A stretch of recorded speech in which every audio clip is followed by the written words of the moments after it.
sagot ni Ren eh.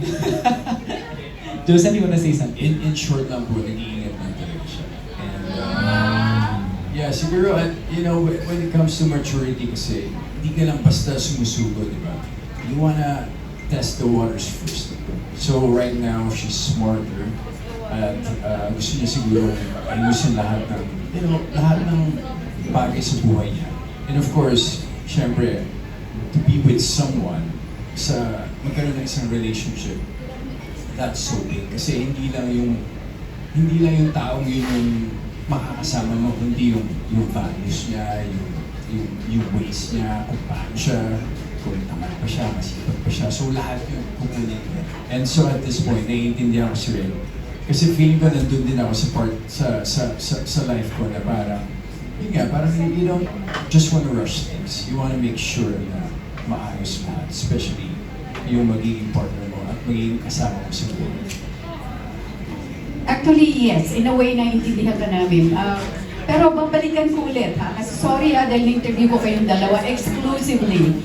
Okay, tinanong ko kayo. Ay, tinanong kita, specifically ikaw, Joseph. Is Ren girlfriend material? Ang sinagot mo ay At pakilakas lang, please. Wife material. Oh yes, diba? I think nasa tamang edad na po siya. And yeah. Kailangan niya lang i-improve yung cooking skills niya. Tapos ready na siya. Ready na talaga siya. Okay, sige, pagbigyan ko na nga kayo. May isa na, ayaw nila ako tamtanan, no? Pero ang gusto ko lang itanong, kasi nabanggit nyo rin na ilang taping days to go na lang.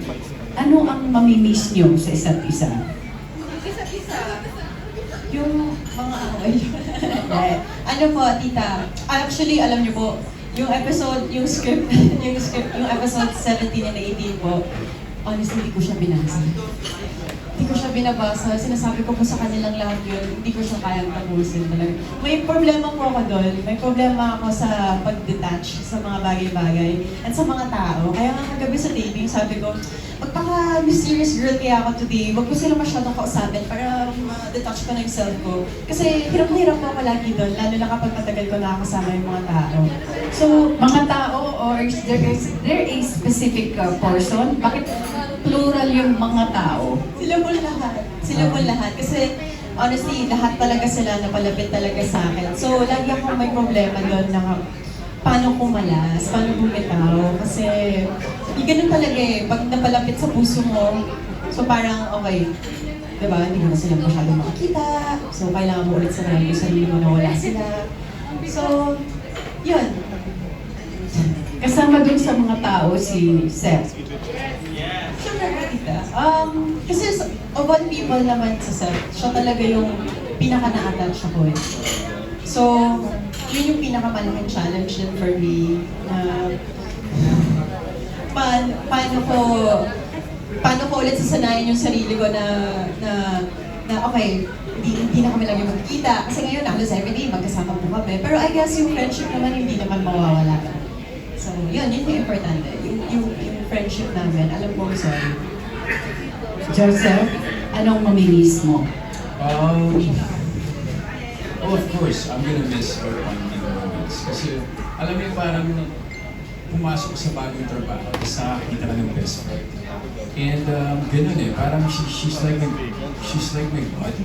You know, every time I go to the set, I'm excited. Kasi alam kong, you know, may chika ako, may kasama ako sa kanakuhan. And at the same time, you know, kasama ko pa siya sa pag-angat when it comes to doing great scenes together. And yeah, I'm gonna miss her for sure. But like I said, sabi ko sa kanya, dito naman ako palagi. Anytime, I'm just excited. So, and I'm very positive na, you know, marami pang gagawin. That's why I'm not really worried. Hindi ako nasisipags. Because, yeah, there's work to come. Lastly, sige, last na lang kasi marami pang gusto magtanong. Lastly, anong nabago sa inyong dalawa doing this series?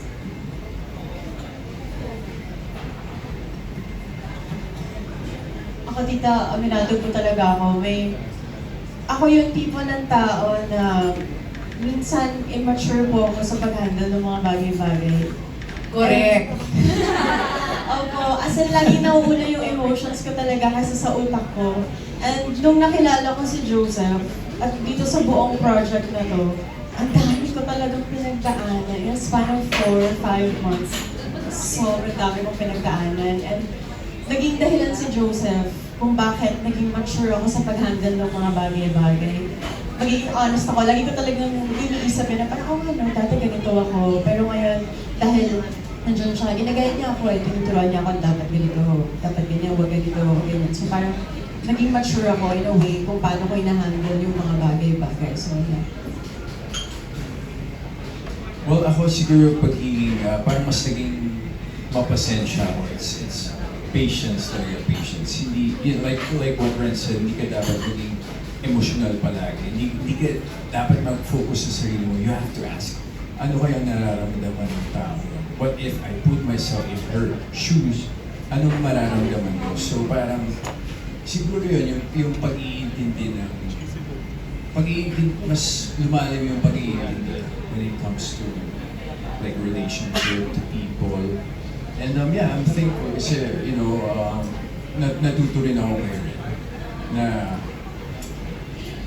yun, mas humaba yung pasensya ko. Feeling ko mas naging maluwag yung load ko na parang hindi na ako ganun ka-selfish when it comes to just focusing on myself.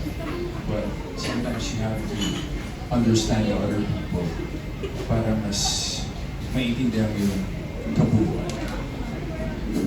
Thank you sa pagiging honest. And of course, congratulations and good luck sa next project niyo. Thank you. Thank you so much, Tita Aster. More projects to come for sure, but this is the chance na para makita kayo. This are good would be good in a project as well. So, let's manifest that for it to happen. Up next, let's have a TikTok content creator, Princessa Suji. Hello, good morning, good afternoon po, Mom, Dad.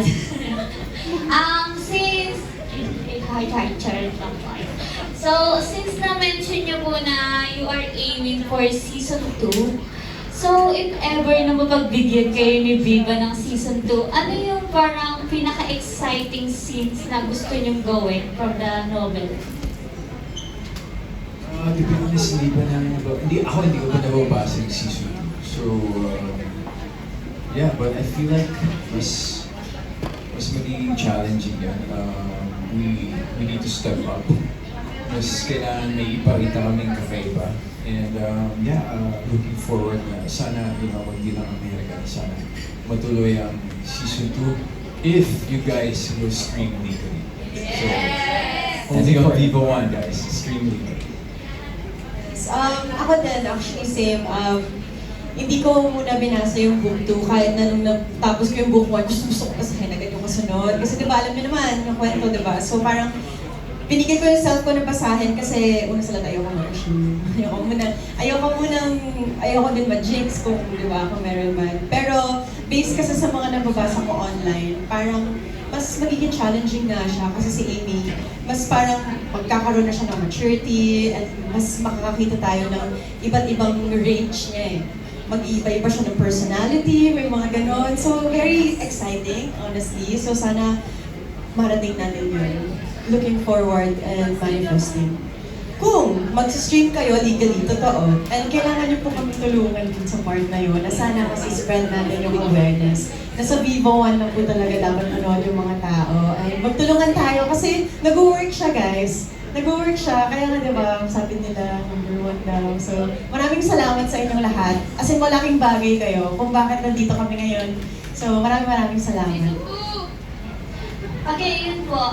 Since sa season 2 kasi is, yun nga, sobrang may pagkaseryoso na si Amy. Tapos, parang if ever, ano yung parang pinaka-magiging challenge for you? Kasi dito sa season 1, baliw-baliw si Amy, ganyan. Tapos yun nga po, nasabi nyo na yung may different personality na makikita. Tingin mo mahihirapan ka ipakita yun na may different parts si Amy?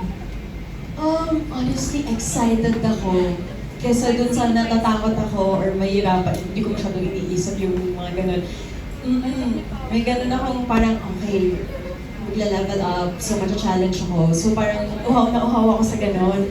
So parang feeling ko naman, lahat naman ng bagay na gusto nating maabot, kaya nating magawa kung talagang buong puso mo i-embrace on, di ba? So I guess ako, mas iniisip ko ngayon is, darating man tayo dun, kailangan kong mapatunayan kung bakit tayo nakarating dun. So, yeah. Hopefully. Okay. Thank you so much. Thank you so much. Kung darating man tayo, ibig sabihin it's meant to happen. And I believe that's somewhere there sa blueprint ni God para sa inyo guys. Up next, let's have from TV5 Digital, Von Delinario.